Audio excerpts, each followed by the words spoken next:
साल 1990 के आसपास देश में पिछड़े वर्ग की राजनीति उफान पर थी। गठबंधन सरकार का दौर शुरू हो चुका था और राष्ट्रीय राजनीति में पिछड़े वर्ग के नेता प्रभावी भूमिका में थे।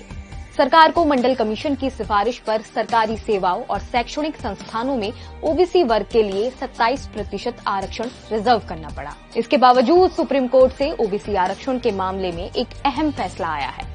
सुप्रीम कोर्ट ने हरियाणा सरकार के एक नोटिफिकेशन को रद्द करते हुए कहा कि क्रीमी लेयर के निर्धारण में सिर्फ आर्थिक मापदंड नहीं अपनाया जा सकता, क्योंकि ये इंदिरा साहनी केस के निर्देशों का उल्लंघन है। 2016 में हरियाणा सरकार ने एक अधिसूचना जारी की थी। इसमें क्रीमी लेयर के लिए परिवार की सालाना आय को आधार बनाया गया, जिसे अब सुप्रीम कोर्ट ने असंवैधानिक करार दिया है। सारा पेच 1990 से जुड़ा है। उस समय कोटा रिजर्व होने के बाद न्यायपालिका को डर था कि ओबीसी आरक्षण का गलत इस्तेमाल हो सकता है।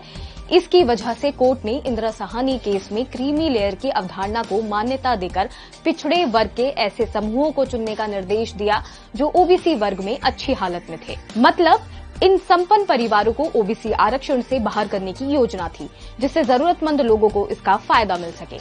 3 साल बाद 1993 में department of personal and training ने क्रीमी लेयर पहचानने के लिए एक क्राइटेरिया सेट किया। जो सरकारी सेवाओं में नहीं है, उनके लिए कम से कम 8 लाख के सालाना आय की सीमा तय की गई। सरकारी कर्मचारियों के मामले में उनके आय को आधार न बनाकर उनके हैसियत और रैंक को आधार बनाया गया। साथ ही कृषि भूमि और वेतन से हुई आय को क्रीमी लेयर के दायरे से बाहर रख दिया गया। अब आते हैं हरियाणा सरकार की उस अधिसूचना पर जिसे अभी सुप्रीम कोर्ट ने रद्द कर दिया है। 17 अगस्त 2016 इस दिन हरियाणा सरकार ने ओबीसी के लिए क्रीमी लेयर को चिन्हित करने के लिए एक नोटिफिकेशन जारी किया था।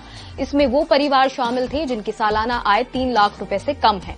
उन्हें पहले रिजर्वेशन दिया जाएगा। अगर सीटें बची तो 3 से 6 लाख रुपए की सालाना आय वालों को भी आरक्षण का लाभ मिलेगा और सालाना 6 लाख से ऊपर कमाने वाले क्रीमी लेयर में पहुंच जाएंगे। ध्यान देने वाली बात यह है कि 1993 में department of personal and training की ओर से जारी की गई क्रीमी लेयर के पैमाने में सालाना आय के अलावा सभी सीमाएं पुरानी हैं। 1993 में ये सीमा 1 लाख थी। मार्च 2004 में इसे बढ़ाकर 2.5 लाख कर दिया गया।